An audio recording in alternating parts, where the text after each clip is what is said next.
Bitwaves. Welcome to Bitwaves, everybody. Welcome, Jesse. Hello. How's your week been? Have you been riding any life waves? What's been happening? Yeah. I mean, I'm riding this high like everyone else is, but other than that, riding the nice weather. Although recently we almost just got caught up in a terrifying looking storm of hell when we were walking the dogs the other day. We had to come running back, but today it's looking beautiful, so all good in the hood. Well, we've had a few storms as well, but how could I describe this? Fell off my surfboard this week. Oh my God! Some life, emotional waves, challenges, those sort of things. And Did you learn anything from it?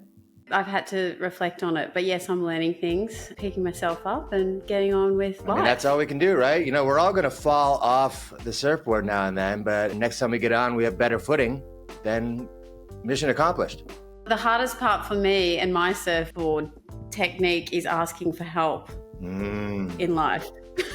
I'm great at that because I'm lazy. Really? Come on, help me. Yeah, okay. I'll sit here while you do it. Help me. Fucking lazy bastard. Bitcoin's been going bananas. My phone's been ding, ding, ding, ding. People starting to get interested. How about you? Have you had people contact you? Yeah, I just got off the phone with my sister and family. The youth, they still don't really know the best way to on-ramp. And then the people who've had it for a while but don't know a lot, they don't really know a good way to off-ramp. So it's like on-ramps and off-ramps for Bitcoin and crypto are still quite literally the most confusing thing for people. Me included. Like there's always new rules and new things, and one thing fell apart, but a new thing cropped up, and you kind of have to be on your toes with this stuff. Yeah, I've had some of those conversations with people myself, and myself included. I have to think about those things because at some point, we're true Bitcoiners, we'll always have some, but at some point you do need to apply it to life, live in houses, feed yourself, do those things. So, our best case scenario is that we can use that in daily life, but right in this moment, it's not possible. So yes, we do need to off-ramp and think about those things. And speaking of long-term investments, if you don't know who Michael Saylor is, he's a CEO of MicroStrategy, and he for years has been copping a lot of criticism and in the space about putting his company in jeopardy, borrowing money to buy Bitcoin. But the reality is he had a long-term vision, and he will also make sensible moves along the way and sell some when he needs to. But not much. Nobody's laughing. Nobody's laughing at him now. If they understood the fundamentals, then they understood what his vision is, then they wouldn't be making these essentially hit pieces. They would understand that price doesn't matter. He wasn't buying it years ago or 1 year ago or 6 months ago based on price. He might have been finding dips, but ultimately he was buying it to continue to stack it. Yep.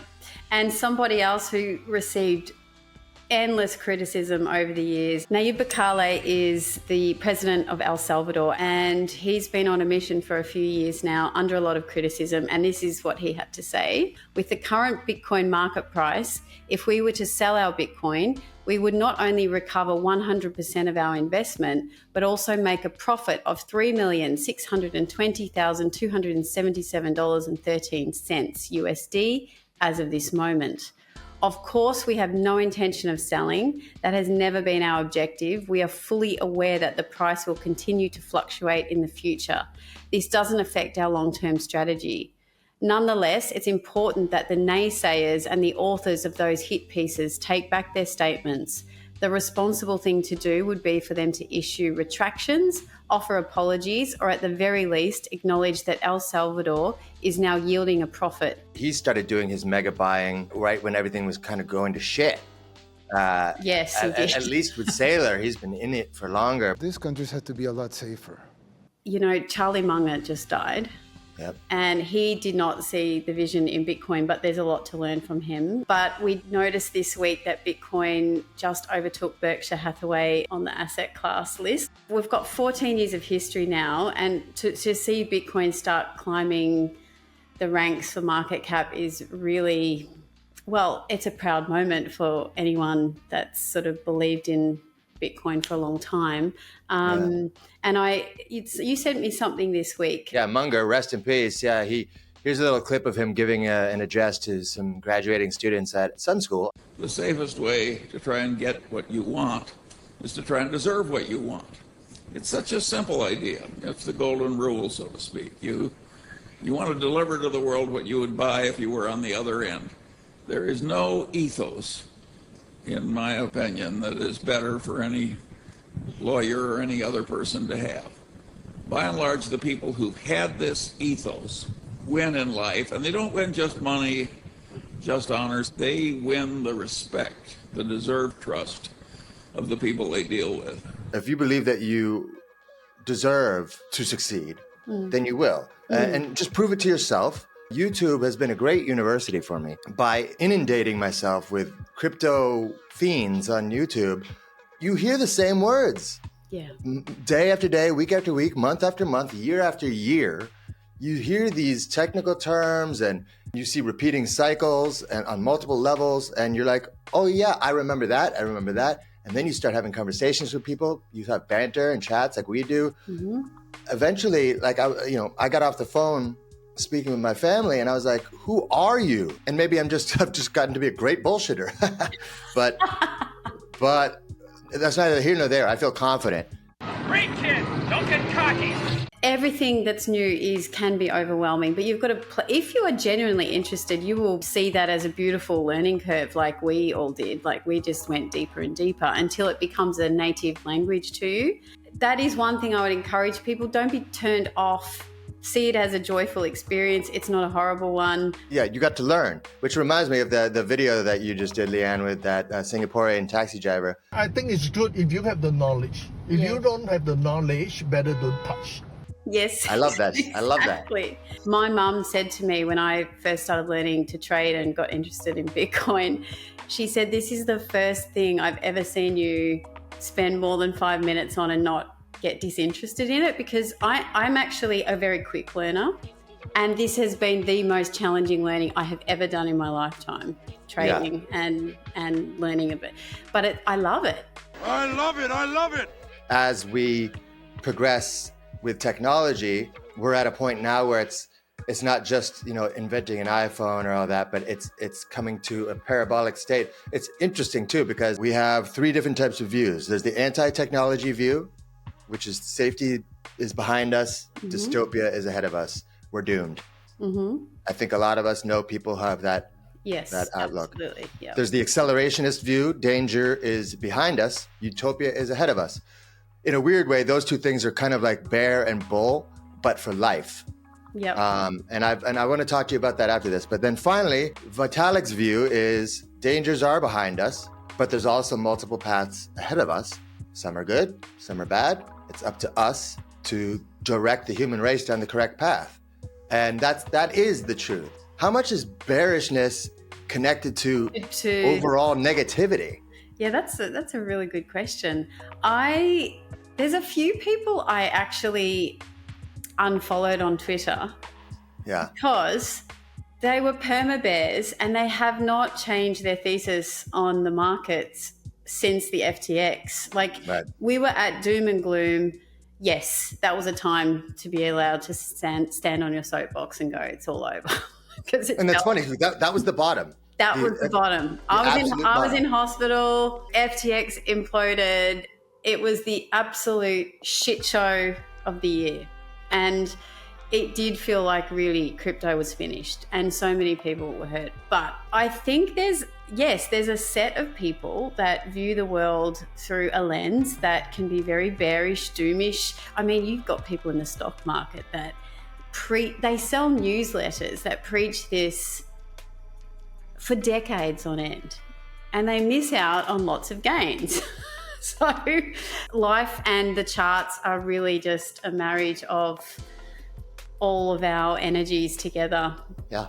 So very quickly, this is the chart we looked at 2 weeks ago, and Bitcoin is on a rampage, and we're coming up to some very heavy duty resistance. And what resistance means on my chart is all of this action here is a lot of energy, which means that the most business is being done in the price in this area. So we're coming up to that zone now. So I do expect still to see some sort of pullback. And when I say pullback, I mean it has a rest. Bitcoin needs a rest. It's been surfing a lot right now. So I also wouldn't be shocked if we saw Bitcoin come up here, smack down here, and up again. So that's sort of the long-term picture, what we're looking for. And we would be looking to buy any dips, 34,000, 32,000, keeping in line with our wave here. Bitcoin kind of does need a rest, and also it's healthier to see a rest, right? We all like to see up, sideways, up, sideways. We don't like to see parabolic. That is a sure sign of not sustainable. But this chart here does make you wonder. Yeah, when you look at it from the macro view, absolutely. Yeah, I mean, we're just getting started. Yeah, now there's no saying absolutely that who knows? We don't know if it's going to do the same, but history does repeat itself a lot. And again, we're talking about bearishness, bullishness, and life. Well, I always say to people, zoom out, not just in crypto, but in everything. I mean, even just when you look at human race, you zoom out of the earth and you think, what are we all complaining about? Yes. It's zooming out is so important. And again, it's the big picture. Do I think Bitcoin is on its trajectory up? Yes. Mm-hmm.